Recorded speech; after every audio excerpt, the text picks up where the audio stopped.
beliefs and feelings, but we should be mindful that when we do a debate of this kind, how easily it is to lose one's temper and to allow one's words and actions to be inconsiderate. In the midst of this environment, I would say that we are called upon to do what is right by all Georgians. It is in such circumstances that we are tasked with making the hard decisions in the service of the people of this state, not ourselves. It is in such conditions that we must listen to all voices, all concerns, and do our best to craft policy which simultaneously lives up to our principles and positions Georgia for a bright future for the benefit of our citizens. Today, an amended version of House Bill 918, which includes the 2017 and 2018 Internal Revenue Code updates, passed out of a Senate committee. When it has passed both chambers, I will sign it into law because it is what is right for our citizens, because it will save them upwards of $5 billion in tax savings over the next 5 years, and because it is far too important to the well-being of our state to forfeit amid this unbecoming squabbling. This legislation, put at risk by the types of antics that tend to plague election years, serves as one of the single largest income tax reforms in our state's history. And I think Georgia's families and businesses deserve to benefit fully from these significant tax cuts. So as we call an end to the discord, let us refocus our attention on what is truly important in this debate. Because the real story is the unprecedented $5 billion tax cuts for Georgians. The real story is what it has always been, what is in the best interest of the citizens of our state. But even as we find our composure and our respect for one another again, we must remember that there is still work to do. The legislation we are talking about today will not fix our compliance issue. We will still be in violation of federal statute. Therefore, I am committed to finding a pathway forward for the elimination of sales tax on jet fuel, which is going to be non-negotiable. Finding a solution to that problem will require further discussion, so I am continuing an open dialogue with all stakeholders in the process, including Georgia's largest employer, Delta Airlines. If we truly wish to remain the #1 state in the nation in which to do business, if we want to attract more companies to our communities and more jobs for our citizens, if we want to remain a competitive hub for global commerce and not be overshadowed by our neighboring states, then we need to address the concerns of all in a dignified manner and with a maturity that our people deserve. Ours is a welcoming state, the epitome of Southern hospitality. We were not elected to give the late-night talk show host further fodder for their monologues, or to act with the type of immaturity that has caused so many in our society to be skeptical about politics. We can sometimes ardently disagree with one another, but Georgia is a state of respect, one in which we value and appreciate those who contribute to our communities and give jobs to our fathers and mothers of our children, not just today, but in the many years in which will continue to attract jobs for our citizenry. Disagreement on key issues of our time should not prevent Georgians from keeping more of their hard-earned dollars. It should not forfeit Georgia's state economic development opportunities and should not stand in the way of providing the tax relief that we, especially those of us who are Republicans, believe for all of our business and personal individuals, both small and large, and that is tax relief. It is with this renewed determination to find a path forward for the elimination of the sales tax on jet fuel and a true fix to our compliance issue that I will sign House Bill 918 into law in the near future, securing upwards of $5 billion in tax savings for our people over the next 5 years. I'll be glad to respond to your questions.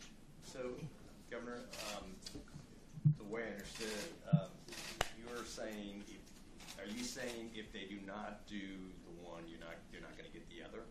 Are you not going to sign 918 if they don't do the compliance issue? No, I'm saying that those are independent, and I will sign the bill that in its form that it appears to be traveling through, and I feel sure the House will probably take the same position. I'm just saying I'm going to continue to try to find a way in which we can deal with the jet fuel tax issue for two reasons. One is that we are in non-compliance with the federal government's rules with regard to the collection of those taxes. At least local communities are. The state, I believe, is in good shape with regard to its taxes. And the other being that we value our airline industry in this state. We do not want to find ourselves in a non-competitive environment where airlines will be more tempted to fly out of other hubs rather than our own here at Atlanta Hartsfield Jackson Airport. If the legislature was not willing to pass HB 918 with those provisions in it, what makes you think that they will do it separately? Things are always subject to change. Governor, are you worried about the message this sends to prospective economic development projects like Amazon? Well, I don't think it helps us, but I would say this to Amazon and to anyone else who wants to look at our state and see what has happened in our General Assembly. Look at our record. We didn't get to be the #1 state in which to do business unless we had a very good business climate, and that has been the culmination over many years of actions taken by our General Assembly that make us a good place in which to do business. It's the very things that has caused us to be selected by Amazon in the first place and put us in the top 20. I would also say to them this: if you're looking for a state with diversity, welcome to the state of Georgia. We are a very diverse state. Diversity not only is represented by the color of someone's skin or the party allegiance that they hold, it is also represented by a diversity of different opinions. There is nothing wrong with having respectful discussions and disagreements about things, because I think that's a part of what diversity really is. I think they understand that. They live in a world in which they do have diversity, and they will find that same diversity here in every respect, including differences of opinion about tax laws. Unrelated, Governor, there was a shooting incident at a school earlier today. Do you have any thoughts on that? I'm sorry, I didn't hear it. There was a shooting incident at a school in North Georgia earlier today. I certainly heard about it. I have not heard the full details of that. I was under the impression that no students were involved in that, and hope that is the case. I really don't know the full details of it, and I apologize, I can't answer it in full detail. That is disturbing, just to say in general terms, that is disturbing anytime we have a situation like that happen. And even though, thankfully, apparently no students were in danger, it's always disturbing when that happens, anything like that happening in the context of a school. Governor, obviously we're deep in the political season here. Do you have any advice to the tenor of the upcoming campaign after what we have seen over the past few days? Well, I hope people learn from things as it unfolds. And that's a hard lesson for some people to learn. It was a hard lesson for me to learn. Sometimes you get caught up in the heat of the moment, in the context of a political campaign, and people are urging you to take positions and say things that if you really had thought about them a little longer, you might not have said and you might not have done. I I understand that. I've been there. And I just hope that all of us learn from this discussion that we've had. Governor, what would you think to Delta about sort of these other states saying that they should come to New York, Virginia? I think Delta knows better than that. There are many reasons that I don't really think that that will occur. But I would say to Delta, and I have said to Delta, quite frankly, personally, I've said to the CEO, we didn't start this. We were with a bill that was clean by all indications, and one that, if you don't think it was, look at the overwhelming majority of the votes that were secured in the House when it passed. Delta made a statement or an action that caused this dispute to erupt. I've tried my best to resolve it within the time frame we had available to us. I am still hopeful that some of those feelings and positions can be rectified, but they could not be within the time frame we were operating under. So there are a lot of people who share the blame for what happened here. I'm not putting the blame just on those who have been outspoken on the issue.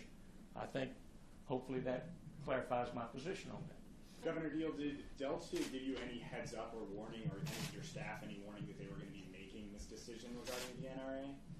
Not to my knowledge, no. Okay, thank you. Thank you all. Thank you.